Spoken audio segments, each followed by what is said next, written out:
پس مسئله نفوذ الزاماً این آدم فلان جا اطلاعات رو نگاه کن بفرست اون طرف نیست. این حد اقلی ترین نحوه نفوذه.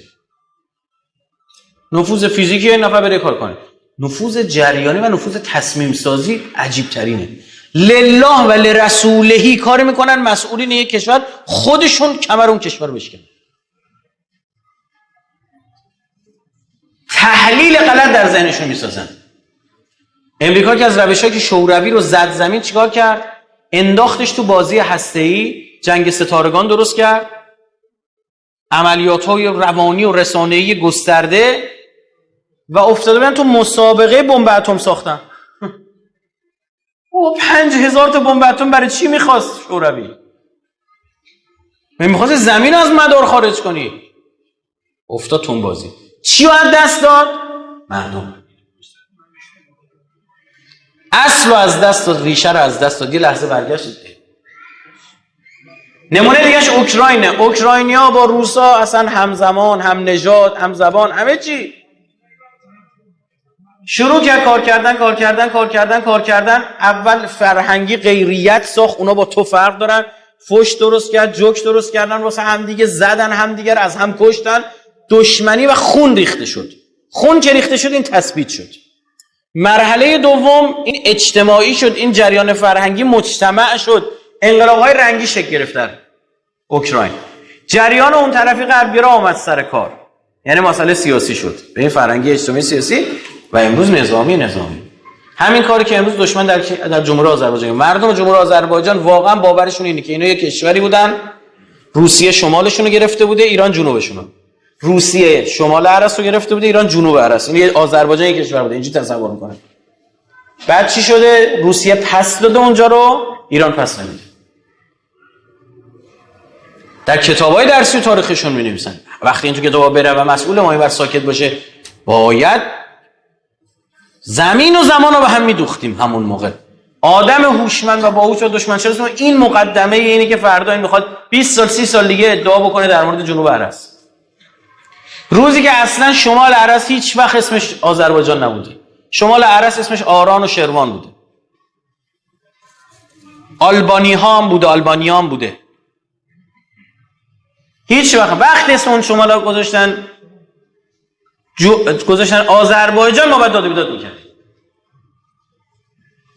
یا مثلا دریای خزر چیه؟ دریای مازندرانه.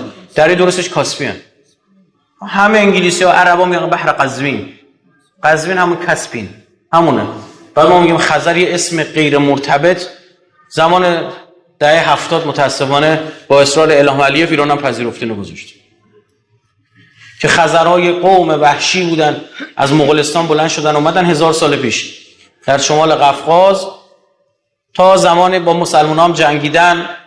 خیلی هاشون هم میدونیم مسئولین بزرگانشون خیلی هاشون یهودی شدن، چون نمیخواستن مسیحی بشن، اروپایی ها روشون اثر بذارن، نه مسلمان بشن، جنوبی ها یعنی ما روشون اثر بذاریم. یهودی شدن. بعدا همین شدن یهودی اشکنازی که 90% یهودیان امروز، که اصل صهیونیسم مال ایناست.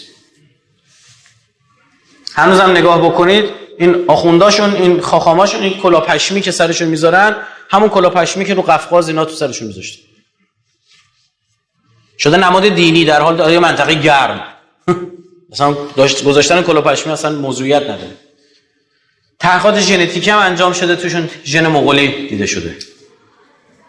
همین نتانیاهو اینا همشون اون طرفی هم، مال بلاروس و لهستان و مال اون منطقه. این چطور میاد تغییر میده تاریخو؟ وقتی نحوه فکر شما عوض شد، خودت با خودت میجنگی. یعنی امروز مردم آذربایجان ما جز ایرانی ترین ها از نظر ژنتیکی. آزمایش ژنتیکی صورت گرفته توسط کفار، نگی جمهوری اسلامی انجام داده. ایرانی ترین اقوام از غذا خیلی هم سالم موندن، تا کوه ها بودن، به این سادگی نبود هر کسی میتونه حمله کنه بیاد بره.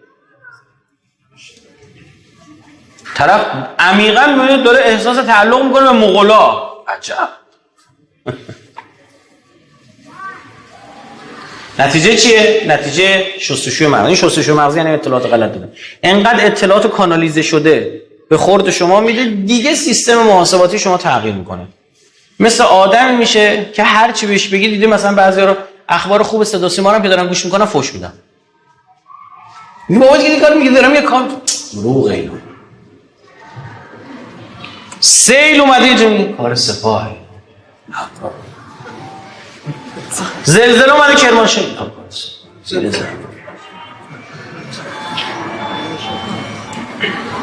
آره زیر زمین موشک دو زیر زمین موشک شلیک کردن تو دیوار. ببین چیا میگن. نه اینا کار خودشون. اصلا ببین یه تحلیل عبارت کار خودشونه، یه نوع تحلیل دیگه. همه چی آسون میکنه. لازم نیست زیاد فسفر بسوزونه، خنگا اینجوری تحلیل میکنن.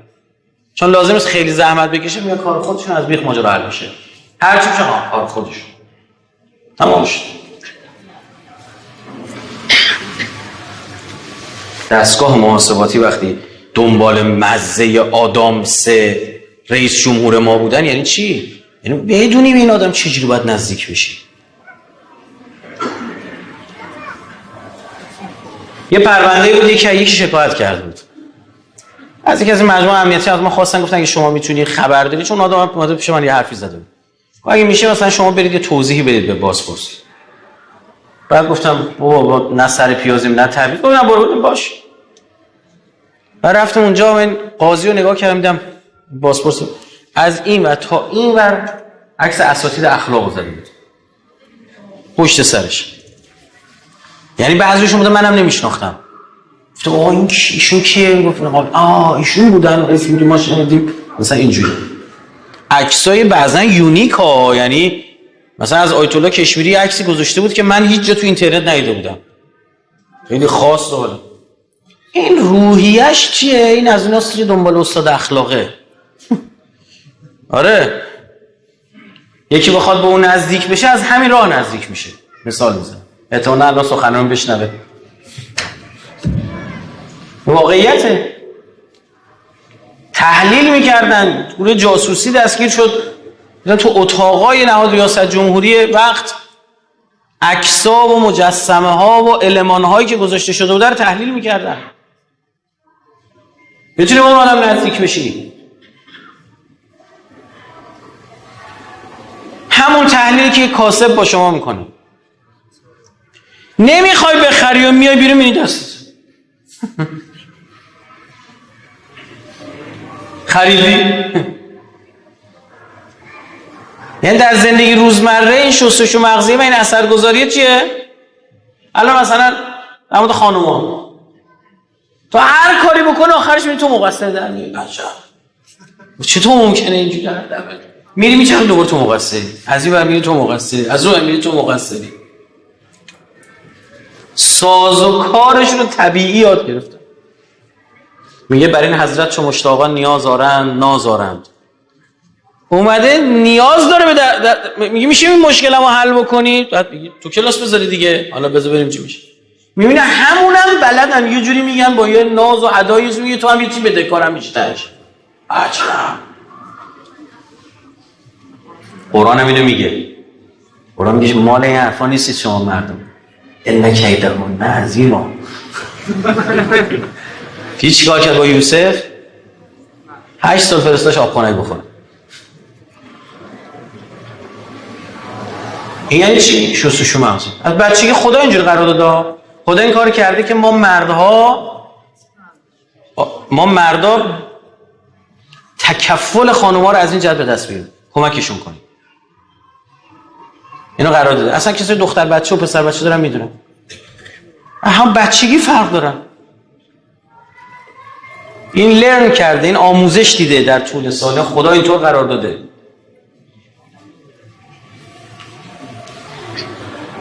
پسر بچه باید کل کل میکنه، بحث میکنه، فلان میکنه. دختر بچه از هم حرف بلده، راهشو بلده، راه خر کردن رو قشنگ بلده. یه گریه یه خودشو لوس میکنه، خود پشیمون میشه اصلا.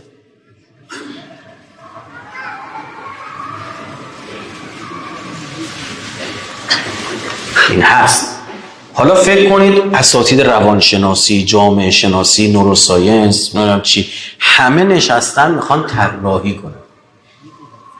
میگن ما میخوایم این کشور رو متوقف کنیم. چی کار باید بکنیم؟ یک، منابعش به سمت درست نباید بره، به سمت اشتباه. درسته؟ که پولشون صرف ما نشه. باید تحلیل غلط بهشون بدیم. چی کار کنیم؟ آقا با 10 تا واسطه میفرستیشون اینا کل پول و زار و زندگیشون رو بگذارن تو چی؟ تو حوزه سدسازی. بعد خرشون هم میکنیم. میگیم شما سومین کشور سدساز جهانی. بعد یکی میگه خوش نپرسید اینا که همه چی ما رو تحریم میکنن چرا این دانش سدسازی به ما انتقال بده کرد؟ یه کار میلنگه. بعد چیکار کردی؟ میلیاردها دلار پول تو چیکار کردی؟ صرف سدسازی کردی.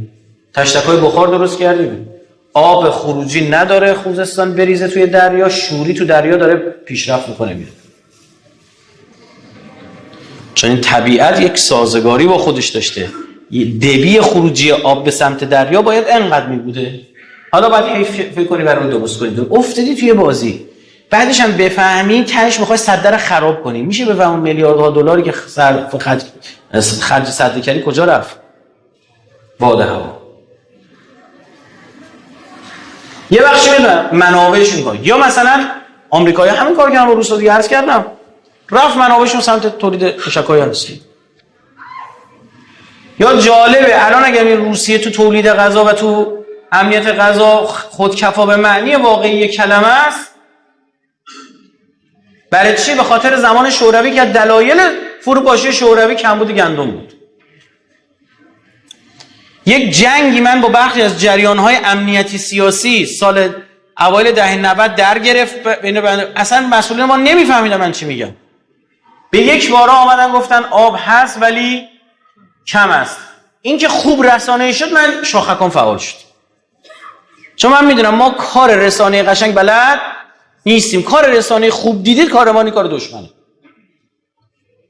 فرزند کمتر زندگی بهتر، نمیدونم این یوس بلنگ و موس بلنگ، این همینه. دقت کردیم دیدیم برخی از مسئولین غربگرای داخلی دارن روی این دامن میزنن. 2 سایت بنی صدر داره دامن میزنه، BBC داره دامن میزنه. عجب. اون طرف سکوهای انتشار فعال شدن. بعد یوی مسئول سیاسی هم که الان مسئولیت مهمی داره، اون موقع مسئول سیاسی وزارت خارجه ای داره مصاحبه میکنه که آقا ما اصلا نباید انقدر گندم بکاریم، آب بره الکی ما خشک کشورمون وارد کنیم. آلارم، حساسیت، این خطرناک شد. اون آدم جاسوسه؟ نه، رفتن بهش تحلیل دادن، 2 تا پاورپوینت براش علم کردن و بالا پایین کردن. اینم فکر ما بریم تو قزاقستان بکاریم دیگه. مسئله تحریم بنزین نبود که شما کاربری پالایشگاهاتو عوض کنی و بنزین رو کارو در بیاری. یادتونه بنزین تحریم کردن زمان دولت احمدی نژاد؟ تا تونستیم خود کفا شدیم فرداش تحریمو برداشت. فایده نداره تحریم خود کفا شد. بعد تازه چی شد؟ گفتن این بازار ایران ما از دست دادیم. دوباره اون خانم ابتکار انداختن، بنده خدا اومد به این تحلیل رسیده بود. حالا بگم تحلیل دیگه. شروع کرد نامه‌نگاری فلان. اون موقع محیط زیست بود که چی؟ بنزین تولیدی ما آلودگی داره. همین قصه مازوت سوزی یا عدم مازوت سوزی رو دیدید. یهویی خوب میشه، یهویی بعد بالاخره یا خوبه یا بده. این یادمون نباید بره. زد تو کار بنزین. آقا بنزین مجلس نامه هست، نامه مجلس هست که آقا ما بررسی کردیم اینجوری نیست، این بنزین تولید داخل خوبه، حتی بعضا آلودگیش از اون کمتره. عجب. میبینی؟ میرسوندید به اونجا که تحریم. بنزین نبود، مسئله نون مردم بود که اگر نباشه کشور میره هوا. مسئول وزارت خارجه داره صحبت میکنه ما تو قزاقستان باید بریم گندم بکاریم. نکنه مثل گاز ترکمنستان باشه وسط سرمایه دهه 80 ببنده یهویی گندم نده بهمون. آقا شما تحریمید، مردم بی نون رو چیکار کنیم؟ به برکت ابا عبدالله تاسو عاشورا از زمین و آسمون داره غذا نظری و برکت میباره. 2 روز نونوایی تعطیلن به خاطر عاشورا تاسو عاشورا. روز قبلش جلو در نونوایی جنگ جهانیه. نکند.